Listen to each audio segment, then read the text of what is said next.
सरकार एकीकडे म्हणते आमच्याकडे पैसेच नाहीत. म्हणजे आता लाडकी बहीण सुरू आहे, पण अनेक मंत्री जे आहेत ते अगदी माध्यमांसमोर पण स्टेटमेंट करतात, की आम्हाला निधी मिळत नाही, आमच्याकडे पैसेच नाही. सोडा म्हणा, मी त्यांना पैसे आणून देतो.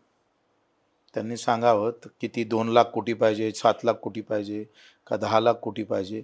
बच्चू कडू तुम्हाला एका महिन्यात आणून देतो पैसे. कुठून आणणार? ते आणणार ना आम्ही. ते कसं काय आताच सांगू? त्या पदावर गेल्यावर येईल ना. त्यांनी मुख्यमंत्रीपद सोडावं फडणवीस साहेबांनी. आम्ही त्यांना म्हणावं तेवढे पैसे आणून देतो. तुम्ही सांगा पैसे नाही असं म्हणताय, तर आज पुरवणी बजेट 56,000 कोटीचं जाहीर केलं. 56,000 कोटीमध्ये 5,000 कोटीच फक्त हे डायरेक्ट लाभार्थ्याला जातं. 50,000 कोटी सगळं टेंडर प्रोसेसचे कामं टाकले तुम्ही. 20,000 कोटी शक्तीपीठाला तरतूद केली. काय गरज होती? नगरविकास विभागाला 15,000 कोटी तुम्ही तरतूद केली. ग्रामविकासाला 4,000 कोटी केली. हे सगळे टेंडर आहे. जलसंपदा असेल, म्हणजे सगळे ठेकेदाराचे बिलं जे अटकलेले आहे ते काढण्याची घाई झाली आहे तुम्हाला. आणि टेंडरातून मग पुन्हा तुम्हाला माहिती आहे कमिशन कुठं जाते. तर